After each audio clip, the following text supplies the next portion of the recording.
Hola a todos, bienvenidos. Mi nombre es Ana Couto. Yo soy pedagoga, soy la creadora del método Estudiar con Sentido y vengo para hablaros un poquito sobre adolescentes y estudio. Es un tema que nos preocupa bastante a las familias, madres, padres, dentro de los centros también, cómo ayudarles a llevarlo mejor. Bueno, quiero antes de nada agradecer la oportunidad de poder participar y daros mi pequeño granito de arena en base a un poco a mi experiencia. Vale, vamos a ver cómo al final todo está, la clave está en la motivación, por eso el nombre de mi presentación de hoy. Antes de nada, sí me gustaría, presentarme un poco para ver, como digo yo siempre, quién soy yo para venir a hablar de esto. Vale, yo soy pedagoga de formación, soy coach educativo y familiar, mi especialidad es en inteligencia emocional y también soy educadora de disciplina positiva para familias. Soy también madre de familia numerosa. Siempre voy un poco, primero investigando en mi casa, intentando ponerlo en práctica en mi casa y luego lo llevo a las otras familias, a quien me deje ayudar. Entonces, en base a toda esta experiencia mía, al final hemos visto que bueno, sí, en mi experiencia puedo comprobar que en la etapa adolescente el motivo principal de conflictos en las familias es a través del estudio. Entonces, un poco para atender esa necesidad fue como empezó a surgir el programa de Estudiar con Sentido para poder ayudar en esta área. Al final, en mi experiencia, yo he visto que todos los chicos quieren sacar buenas notas, no he conocido nunca a ninguno que quiera sacar más notas o que quiera suspender, y el problema siempre es en que no saben cómo. Entonces ahí es donde nosotros actuamos, en enseñarles a hacerlo bien, a enseñarles a estudiar con sentido. Entonces un poquito lo que os voy a presentar hoy es, bueno, cuál es nuestra experiencia para ver desde dónde vamos a hablar. Yo voy a hablar siempre desde la experiencia de trabajar con los chicos, con las chicas y con las familias. ¿Vale? Nosotros atendemos distintas áreas, nuestra especialidad es el estudio, y la parte emocional en el estudio tiene mucha más importancia de lo que en principio podría parecer. ¿Vale? Nosotros no solo damos una parte técnica, sino también la parte de gestión emocional, pero lo vamos a ir desglosando a lo largo de la charla. Estas son las áreas en las que trabajamos. Acompañamos directamente a los adolescentes, acompañamos a adultos cuando hay un proceso de estudio, que es un proceso de opositores casi siempre, acompañamos a las familias para acompañar ese trabajo que nosotros hacemos con ellos directamente, y también para los más pequeños, para ir haciendo ya buenos hábitos, pero buenos de verdad, no de los que van creando ansiedad ya desde pequeñitos. Y trabajamos también con profesionales de educación para ir enfocando, ¿vale? O sea que ya nuestra intervención es en todos los sectores.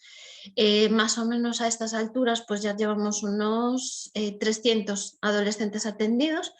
Tenemos unas tasas de éxito medido del 80%, es decir, de cada 10 chicos que atendemos salen bien de una forma significativa, es decir, no es un cambio pequeño, sino que es un cambio grande, pues 8 de cada 10. Y además lo conseguimos en un tiempo corto, en alrededor de 2 meses y medio es donde se da este cambio significativo.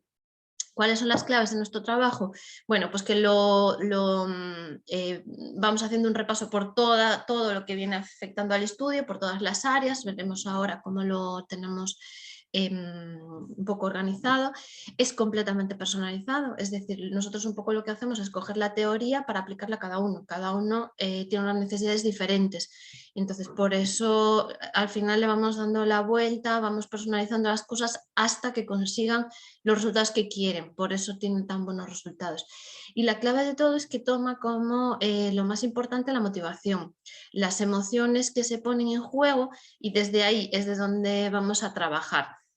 Para seguir explicándoos un poquito nuestro proceso, ¿vale? Al principio de todo, veis cómo la motivación está presente, siempre, siempre, siempre, siempre, como lo cuento yo, es como el aire que respiramos todo el tiempo mientras desarrollamos las sesiones. Son sesiones individuales para cada chico, cada chica, para cada persona siempre, precisamente por eso, porque lo que es eficaz para una persona no lo es para otra. Entonces, al principio siempre hacemos esa evaluación inicial que nos va dando un poquito las pistas de qué necesidades tiene cada uno y poder enfocarlo en ese sentido. Trabajamos siempre, y esto es muy, muy, muy importante, en entender que el estudio es un proceso de aprendizaje. Lo que sí vemos en la experiencia es que se ha desvinculado el estudio de ese aprendizaje. Es decir, ellos, perdón, cuando se ponen a estudiar, lo hacen para otros, lo hacen para las notas de profesor, lo hacen para que en la familia no les caiga la bronca, no tengan un castigo, o para una nota para una determinada carrera o titulación. Y entonces al final ellos lo que van haciendo es desvinculándose de ese proceso y es externo, trabajan para otros, para satisfacer las demandas que otros les van poniendo. Entonces a nosotros ahí cambiamos el foco. Nosotros les ayudamos a verse ellos protagonistas de ese proceso, no como acumuladores de datos, no como intentar repetir cosas, que es cuando utilizan técnicas de memorización, lo que hacen es acumular información, que eso al final, a los 4 o 5 días de pasados el examen ya no recuerdan nada, entonces eso no es nada eficaz. Nosotros el foco que ponemos en que ellos sean protagonistas, es decir, toda esa información la tienen que construir para sí y ahí es donde pasan de acumular datos a construir conocimiento, a aprender cosas. Entonces eso que desde los profesionales de la educación a veces nos parece tan básico y que lo damos por supuesto, pues resulta que nosotros cuando vamos a trabajar con ellos no es así, ellos trabajan para otros. Entonces es importantísimo poner ahí el foco. Entonces después ya tenemos una parte más técnica, que es la parte de la planificación, cómo organizar nuestro tiempo para, de una forma eficaz, teniendo en cuenta también las personas con las que trabajamos. Estamos trabajando con adolescentes. La etapa vital de la adolescencia, una de las peculiaridades que tiene, características, es que el entorno social es importantísimo. La relación con sus iguales es lo más importante en ese momento.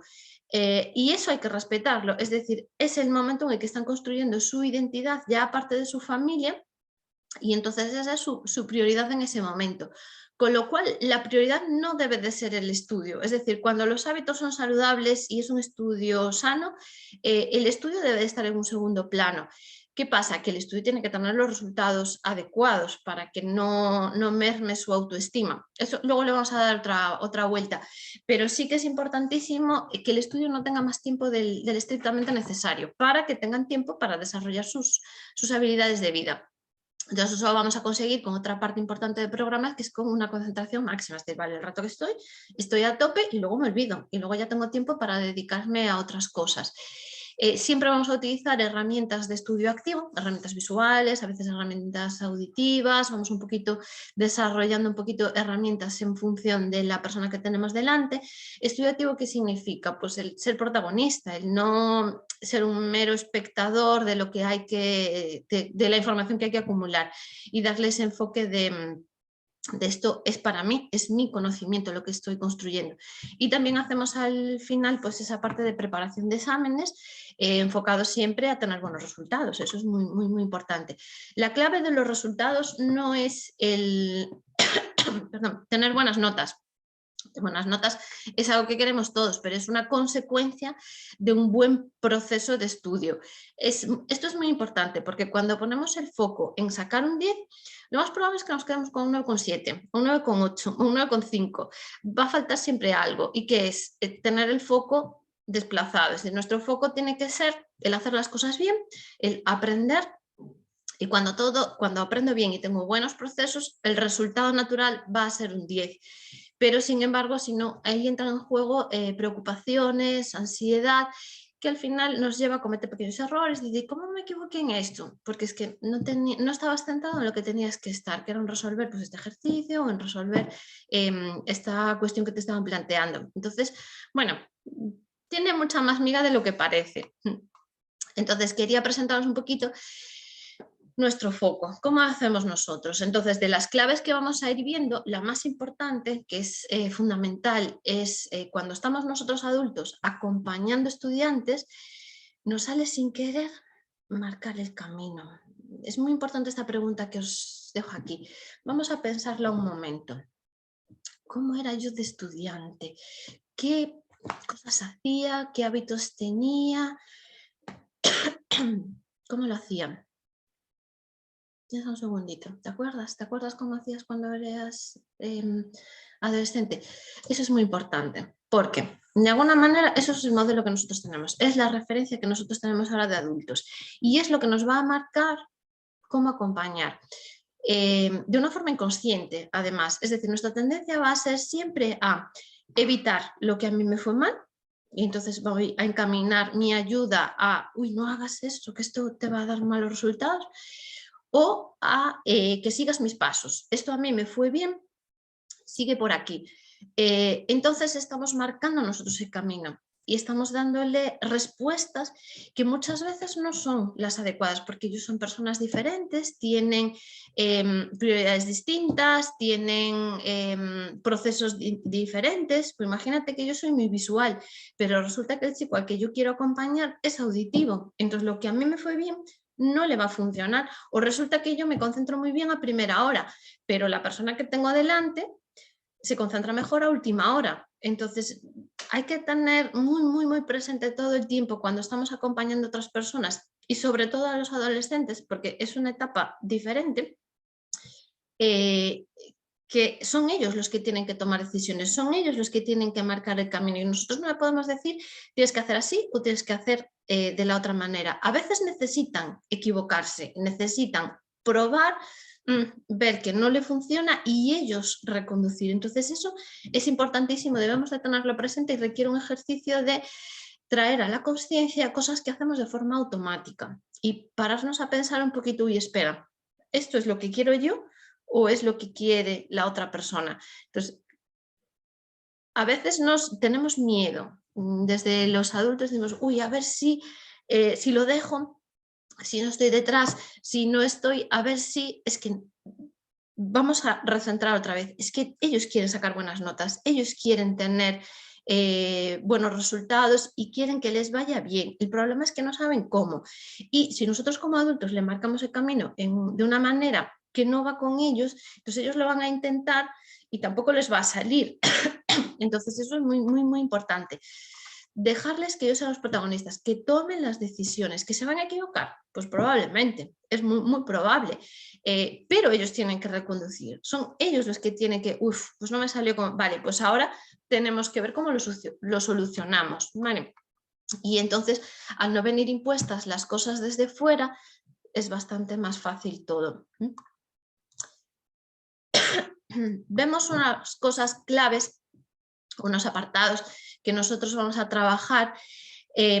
Cuando hacemos esa pequeña evaluación, esto es lo primero que tenemos que detectar. Puntos fuertes, puntos débiles, las creencias que tienen sobre sí mismos como personas o como estudiantes, que muchas veces no coinciden. Y también tenemos que ver qué hábitos tienen ya desarrollados, ¿vale? Entonces, por ejemplo, los puntos fuertes son muy importantes porque es ahí donde vamos a apuntalar todo el trabajo que vamos a hacer. Es decir, vamos a trabajar desde lo que ya está bien. Vamos a cambiar desde de lo que están orgullosos, de lo que ya saben. Y siempre hay algo, siempre tienen algo desde donde construir esto. Bien sea, pues muchas veces hacen deporte y son buenos en deporte. Pues desde ahí es de donde vamos a llevar esas experiencias que ya han tenido en el deporte, que ya es algo que están haciendo bien, vamos a extrapolar muchas cosas que haces de ahí y las vamos a llevar al estudio, pero ya las llevas tú, porque tú eres el que está experimentando esas cosas que se te dan bien. Entonces no debemos poner el foco en lo que se te da mal y corregir lo que se te da mal, porque eso lleva a que cae la autoestima, cae el concepto que tienen de sí mismos y los lleva a una frustración, a ver cómo voy a salir de aquí, no los levanta, los hunde. Entonces, eso tenemos que identificarlo. Y tenemos que identificar los puntos débiles, es decir, claro que hay que corregir cosas, claro que hay que mejorar cosas, pero siempre desde el foco, no lo que está mal, no marcar y señalar esto es lo que está mal, porque esto, porque tú, porque tal. eso no ayuda a nada. Lo que tenemos es que identificar aquellas cosas en las que podemos mejorar. Y el foco de los puntos débiles es en qué podemos mejorar, qué podemos hacerlo mejor. Es decir, hasta ahora no está funcionando bien la forma en que lo estamos haciendo, vamos a probar cosas diferentes para ver si conseguimos una mejora. Y este es nuestro foco siempre, siempre, de las cosas que como adultos vemos que no están bien, jamás le podemos decir es lo que está mal. No, es lo que puede mejorar. Y fijaros cómo solamente cambiando la forma en que lo expresamos, cambia mucho cómo lo recibimos. No, estamos recibiendo un mensaje diferente y lo que puedo mejorar me da energía, me da ganas de ponerme a mejorar. Sin embargo, lo que está mal, plof, me chafa y me dificulta bastante ponerme a cambiar eso. Es que nos da mucha pereza, es que está mal, es que, sin embargo, venga, vamos a ponernos a ver cómo mejoramos esto. ¿A qué suena muy diferente, verdad? ¿Mm? Y después, es que esto al final lo que está es el siguiente apartado, cómo está influyendo las creencias que tenemos sobre nosotros mismos. Si nosotros como adultos, bueno, lo vamos a diferenciar, ¿vale? Voy a ponerme en como estudiantes. Si yo como adulta, que está acompañando a mi hija, por ejemplo, o como profesora, a un chico o una chica de mi clase, le estoy todo el tiempo diciendo, es que no estás tiempo suficiente, es que no le dedicas tiempo, es que no te organizas bien, es que al final dejas siempre todo para el final. ¿Qué creencia va a acumular ese chico o esa chica sobre sí mismo? ¿Tendrá una creencia positiva? ¿Tendrá una creencia negativa? Es probable que empiece a pensar cosas así como, es que soy un desastre, es que yo no me organizo nada bien, es que yo... Y todo va a estar en el ámbito, no me sale bien, yo no estoy bien o no soy bien. Entonces, y ahí tenemos dos niveles, tienen creencias de sí mismos como personas, todos tenemos creencias sobre nosotros mismos. Entonces, si esas creencias, aunque tengamos cosas buenas y cosas malas, ponemos el foco en lo malo, el global de valoración sobre mí misma no es bueno. Sin embargo, si ponemos este foco sobre, bueno, estas cosas no están bien todavía, lo tengo que mejorar, o a lo mejor es verdad que se está dejando las cosas para el final. Probablemente sea cierto que no se pone hasta el último momento. Entonces, la forma en que nosotros le marcamos eso o se lo señalamos, necesitas empezar con antelación, necesitas empezar un poco más pronto. ¿No suena diferente? A mí sí me suena diferente. Entonces, ¿con cuánta antelación empezaste? A lo mejor te hace falta un poco más. ¿Cuánto tiempo más puedes empezar? Fíjate cómo, y ellos son los que van reconduciendo. No, claro, es que al final lo dejé para el último día. Bueno, ¿y cómo puedes hacer próxima vez? ¿Empezar un poco antes? ¿Crees que puedes? Bueno, sí, puedo empezar 2 días antes. Vale, que a lo mejor necesitan 5, no 2, pero ¿cómo van a saber que necesitan 5? Pues cuando prueben 2, lo van a experimentar. Entonces, esas creencias sobre sí mismos que determinan el yo soy, hay una creencia que yo me encuentro muy habitualmente y que es el yo soy vago. Me sorprendió un montón porque lo pregunté una vez dentro de un aula y yo pensé que serían 4 o 5 o así, pero resulta que me levantaron todos. Yo les pregunté, ¿cuántos de aquí pensáis que sois vagos? Y todos levantaron la mano, me sorprendió muchísimo. A partir de ahí, cada vez que voy a un aula, pregunto, ¿cuántos de aquí pensáis que sois vagos? Y me sigo sorprendiendo de que siguen levantando todos la mano o como mucho puede haber uno o dos que no sea así. Ese yo soy vago, puede ser yo soy vago, yo soy un desastre, es yo soy es su identidad. Entonces, cambiar, perdón, lo que yo soy es muy difícil, porque yo soy alta o yo soy baja, yo soy rubia, yo soy morena, bueno, puedo poner tacones, me puedo teñir el pelo, pero mi pelo sigue siendo moreno, sigue siendo de una manera. Entonces, cambiar lo que yo soy es muy diferente. Sin embargo, cuando le preguntas por qué dices que eres vago, es que me cuesta mucho ponerme a estudiar. Ah, eso sí que es cierto. Claro que nos cuesta mucho ponernos a estudiar, porque es muy aburrido. Es que eso es una realidad que los adultos no estamos teniendo en cuenta. Claro que les cuesta, es que es muy aburrido y su preocupación no está ahí. Entonces, para la misma explicación de que me cuesta mucho ponerme a estudiar, Si yo lo expreso, me cuesta ponerme a estudiar o me da pereza estudiar, eso no es mi identidad. Eso explica la misma situación, da una explicación que es correcta para lo que está ocurriendo y sin embargo no tiene nada que ver con mi identidad. Es una acción o algo que me está costando. Entonces, lo que yo hago ahora lo puedo cambiar, pero muchísimo más. Hoy hago una cosa, mañana hago otra y bueno, a veces los hábitos se pueden cambiar. Las acciones se pueden cambiar, sin embargo lo que yo soy no. Entonces esos mensajes que le lanzamos de es que eres vago, es que eres un desastre, es que te organizas mal, van a su identidad y les hunden. Entonces a partir de ahí desarrollan, claro, si yo soy vago, ¿qué va a hacer un vago? ¿Habéis visto alguna vez un vago que sin que nadie le diga nada se ponga a estudiar? No, ¿verdad?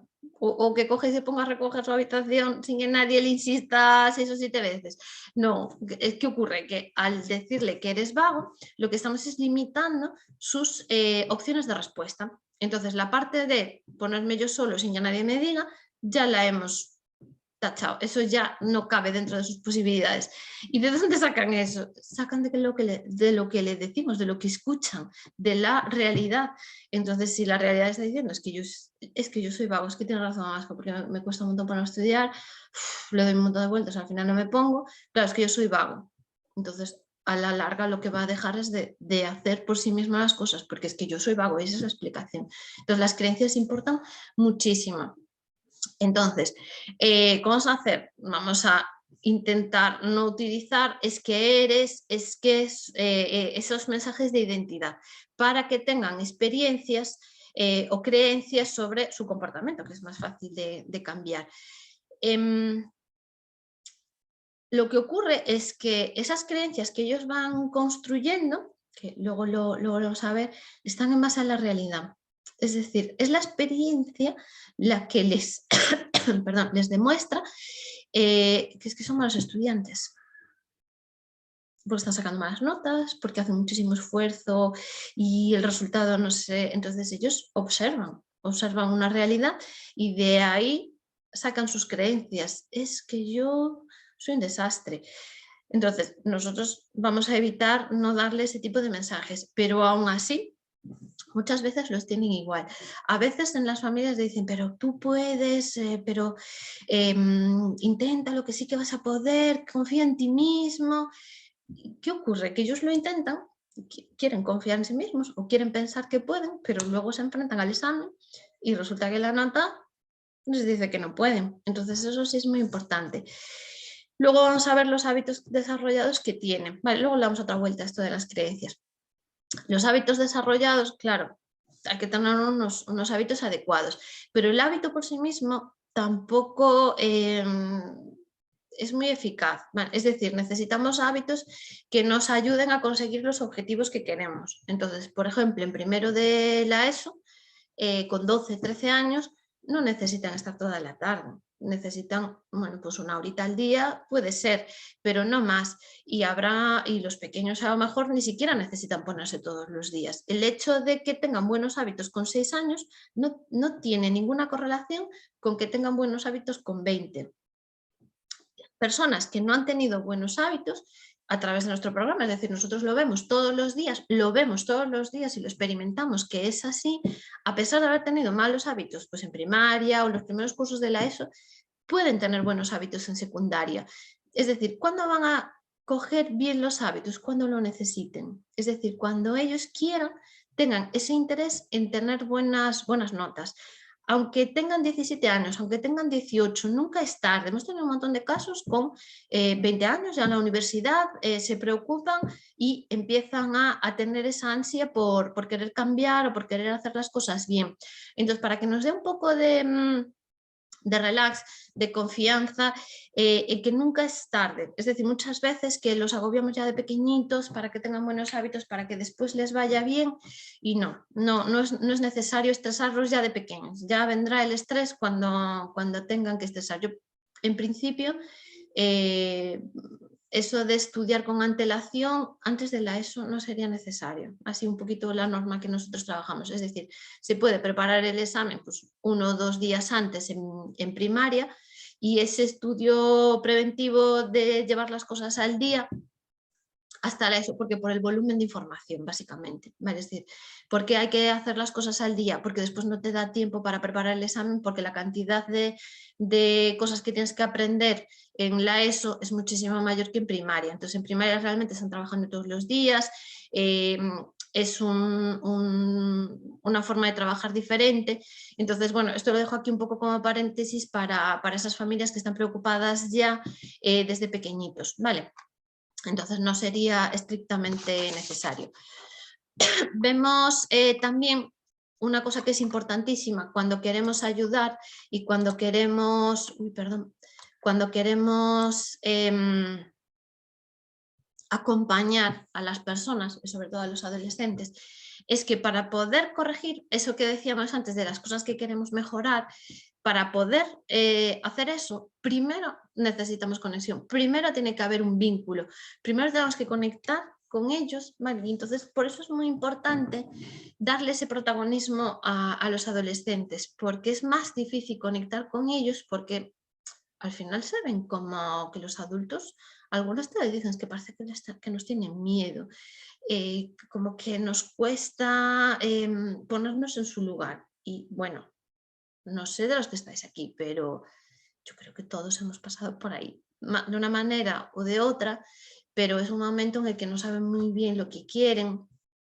Bueno, y entonces sí que necesitan ser conscientes. ¿Que se van a equivocar? Pues es que es mejor que se equivoquen, que tomen decisiones y se equivoquen con 13, 14, 15 años, que no tomen nunca decisiones, que se las den todas hechas y cuando ya sean adultos se tengan que enfrentar a eso, por resulta que es que no lo han experimentado nunca y ahí a lo mejor el desastre es mayor, porque al fin y al cabo pues siempre tienen pues, un adulto después para ir corrigiendo. Estamos hablando de estudios siempre, ¿vale? Pero bueno, a veces se puede extrapolar también a otras áreas de la vida en general. Entonces, ¿qué tenemos en cuenta para esto de primero conectar y después corregir? Pues es importantísimo entender que esto es un concepto tomado de la disciplina positiva, lo que llamamos la lógica privada. ¿Esto qué quiere decir? Que esto vuelve a tomar un poquito con lo que decíamos al principio. El concepto de lógica privada quiere decir que la lógica es privada, completamente privada. Es decir, lo que para mí es lógico, coherente, normal, natural, y es que cae de cajón que tiene que ser así, resulta que para nadie más es así. Podemos tener más afinidad con unas personas que compartimos cierta lógica, pero es que luego tienes otras personas que tienen otra lógica completamente distinta y yo no lo puedo entender. Pero siempre todas las personas tenemos como esa lógica, lo que para mí tiene sentido. Entonces, eso tenemos que tenerlo siempre presente y siempre cuando vamos a acompañar a la otra persona, no desde mi lógica, sino desde la lógica del chico, de la chica. Es decir, vale, desde cómo tú entiendes las cosas, cómo encajamos todo esto. Por eso tenemos que olvidarnos de cuál ha sido mi experiencia. A lo mejor la podemos compartir para empatizar y bueno, eso ya me pasó a mí, pero teniendo en cuenta que han sido y van a ser realidades distintas. Entonces hay que trabajar desde la lógica de la otra persona. Entonces siempre preguntamos, por eso no damos las cosas, tienes que hacer esto. No. Bueno, queremos conseguir este objetivo. Puede ser que de esta manera funcione. Entonces luego la otra persona le da la vuelta. Sí, eso me va a ir bien. Uy, no, yo eso no lo veo. Vale, ¿cómo lo ves? ¿Qué vuelta le damos? Entonces cuando nosotros le proponemos las actividades o proponemos las tareas, siempre pasa el filtro de cómo lo ves. ¿Lo ves viable? No, eso a mí me va a costar un montón. Vale, entonces ahí hay que presentar las dificultades, que es el siguiente apartado, el enfoque en soluciones.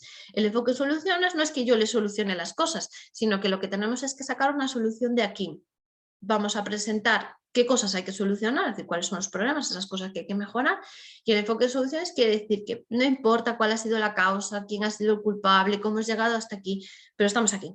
Estamos en este problema, estamos en esta dificultad y ahora esto hay que arreglarlo. Entonces el enfoque en soluciones es propon soluciones para esto. Nosotros le vamos a hacer, como expertos en la parte más técnica, le vamos a dar propuestas, pero siempre tiene que pasar ese filtro de, espera, a ver cómo lo adaptamos. Muchas veces, como ya los vamos conociendo, ya lo personalizamos un poquito y ahí agilizamos. Por eso que nos lleve tan poco tiempo la intervención con ellos, pero al final quien toma la decisión son ellos. Muchas veces cuando no quieren probarlo, son un poco más reticentes, yo les digo, vale, pruébalo, veo que tienes rechazo hacia eso, pruébalo. Y me vienes la semana que viene y me dices, esto es un desastre, me fue fatal, porque al tener esa experiencia de me fue fatal, eso es lo que te va a decir cuál fue el problema, qué es la dificultad que tuviste. Entonces, ahí en esa dificultad, que no la conocemos por anticipado antes de probarlo, es lo que me va a decir qué otra solución me va a ir mejor. Entonces, si te da algún rechazo, pruébala, aunque no tengas muy claro que te funcione, muchas veces no lo tienen claro, lo prueban y eso simplemente probar, era una desconfianza y luego si le funciona bien, pero en el probar es lo que nos dice que otra cosa nos va a ir bien y desde ahí ellos ya toman las decisiones y normalmente cuando ocurre esto nos dicen, es que empecé por ahí, pero me di cuenta. Entonces, ese darse cuenta es importantísimo. Me di cuenta y entonces ellos solos ya corrigen en ese. Es que esto no me iba bien por esto. Y ya casi siempre te traen la solución. Entonces, ahí es muy importante que ese siguiente apartado que descubran lo capaces que son. Es decir, no nos sirve de mucho que tengan una buena nota si no va acompañado de una sensación de capacidad. Es decir, a veces nos encontramos con familias que les hacen los esquemas, ellos simplemente memorizan los esquemas, los reproducen en el examen y ya está. Ahí no ha habido proceso de aprendizaje ninguno. Entonces, la sensación que tienen después de hacer ese examen es que yo sin mamá no hago nada, es que yo no soy capaz, yo no puedo hacer eso. Entonces, esa es una creencia que hay que quitar de ahí, es decir, necesitan experimentar y sentir que pueden, que lo intentan y que les sale. ¿Que no les sale la primera? Puede ser, pero tenemos que crear una realidad, tenemos que crear un entorno en el que experimenten que son capaces, que pueden primero con cosas pequeñitas y luego lo vamos cada vez con mayor dificultad, pero tienen que experimentar ese puedo, ese wow, pues me ha salido, wow. Entonces, desde ahí es de donde nace esa motivación. Y al final también adquirir habilidades de vida, es decir, esos 10 que vemos a veces, que acompañamos a veces con, imagínate, pues primero, segundo de la ESO o cursos no, ni siquiera un bachillerato, que van con 6 horas, 6, 7 horas de estudio, que es toda la tarde, vale, está genial ese 10, pero sus hábitos no son saludables, porque ese adolescente no está teniendo vida social, no está teniendo comunicaciones con sus iguales y entonces no está teniendo hábitos de vida saludables. Entonces es importante, vale, que consigan lo que quieran, que consigan las notas que tienen y las notas las marcan ellos porque hay algunos que sí quieren tener el 10 o bien porque quieran ser, pues el típico caso de medicina, sí necesitan el 10, sí que necesitan las notas más altas porque si no, no van a entrar, pero a veces hay gente que es muy perfeccionista y que quiere tener el 10, pero no porque nadie se lo ponga de fuera, sino porque lo quieren ellos, entonces van a tener un listón muy alto, pero hay otra mucha gente que con un 7 les llegan, están satisfechos con un 7, ellos están satisfechos con un 7, ¿por qué tenemos que desde la familia presionarles para que tengan un 10? A veces yo escucho, es que puede dar más. ¿Y cuál es el coste de ese más que van a dar? Que no tenga, que pierda tiempo de conexión con con sus amigos, que pierda desarrollar deportes, por ejemplo, que no haga otras actividades que sí que quiera hacer. Entonces, si todo lo demás está bien, un 7 puede estar perfectamente bien valorado. A ver, yo por ejemplo, un suspenso no está nunca, no debemos decirle da igual con un suspenso, porque un suspenso no es una buena nota y no es bueno para ellos que tengan suspensos. Y el 5 hay que ponerlo entre paréntesis, depende de cada caso. Un 5 en algún caso puede ser una nota muy buena de la que estar orgullosos y otras veces pues un 5 debes de ser más exigente contigo mismo porque puedes. Yo normalmente pongo el foco en el 7, por lo menos el 7, porque puedes, pero sí que hay veces que realmente hay algún motivo que explica que no puedan llegar al 7 y entonces hay que siempre personalizarlo. En casos estándar donde no hay ninguna dificultad, el demostrarles que sí pueden, ¿por qué vas a sacar más de un 7? Solamente por la pereza. La pereza te va a llevar a pensar de ti mismo que no puedes sacar un 7, pero realmente sí puedes sacarlo. Entonces, mi trabajo es demostrarte que sí puedes sacar un 7 y romper esa creencia de que es que no vas a poder, es que yo no puedo, es que no, eso son excusas, son esas creencias que van acumulando por la vía de los hechos, ¿vale? Es decir, esto es un foco importantísimo de nuestra motivación. Es decir, yo tengo experiencia de que lo intento y como mucho saco un 5, como mucho saque un 6, pero lo intento y normalmente suspendo y no estoy sacando esos resultados. Entonces, de ahí van acumulando esas creencias. Si a mayores va acompañado de mensajes de los adultos que están alrededor o de mis compañeros que me dicen, es que tú eres muy lento, es que tú te organizas fatal, es que tú... Entonces, de ahí van asimilando esas creencias. Normalmente por decirles, sí que puedes, pues, confía en ti mismo, que vas a poder, solamente con un mensaje verbal no se eliminan esas creencias, se van a eliminar por la vía de los hechos.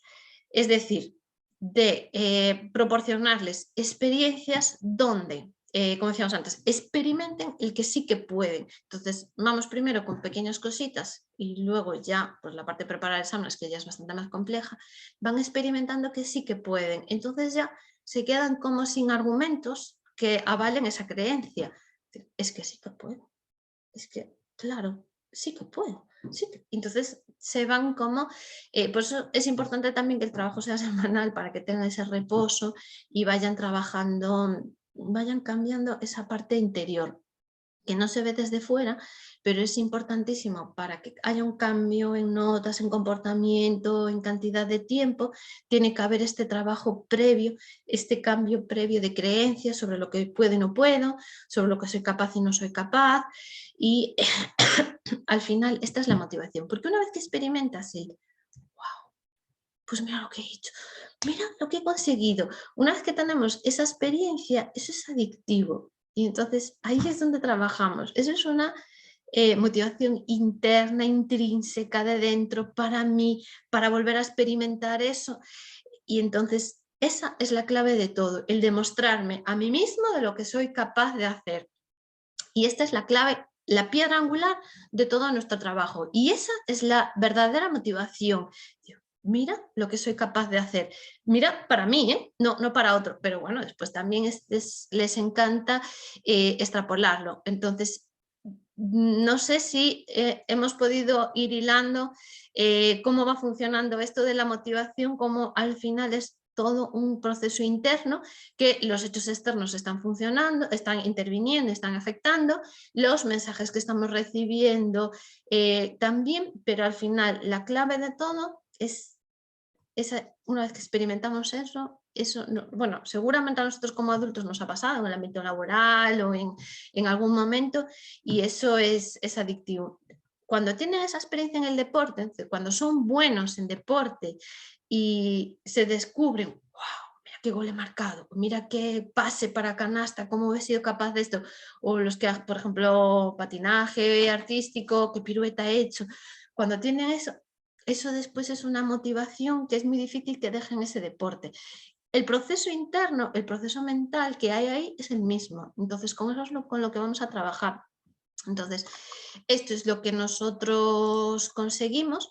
Entonces, nos vienen, voy a poner aquí, así, nos vienen así, con mucha chulería, a ver qué vas a hacer tú por mí, que me vas a enseñar, que es muy típico de la adolescencia, no hay que tomarlo como nada personal, es algo muy normal, al final esto no es más que un mecanismo de defensa de aquí estoy yo porque no me lo acabo de creer, entonces lo tengo que manifestar para afuera, pero bueno, o vienen muy hundidos, entonces la mayor parte de los casos que tenemos vienen así y todos, o sea, todos, el 80% terminan así. En base a, ese es darles el protagonismo, que experimenten y en base a eso. Entonces, bueno, no sé si os ha dado algunas claves, algunas pinceladas que os puedan ayudar. Os dejo, esta es nuestra web, estudiaconsentido.com, ahí tenéis, bueno, pues recursos, tenéis entradas de blog, bueno, la posibilidad de concertar citas para valorar casos y, bueno, nos encantaría también que dejéis vuestro comentario, tenéis un formulario de contacto para dejar vuestros datos o si no, os comento el correo electrónico, es muy fácil, info@estudiarconsentido.com y os animo a que nos dejéis comentarios o pues si no estáis de acuerdo de algo que haya comentado o cualquier cosa que os parezca, pues estaremos encantados de escucharos. Y bueno, pues ya me despido y que tengáis que disfrutéis del evento y un saludo. Venga, hasta luego.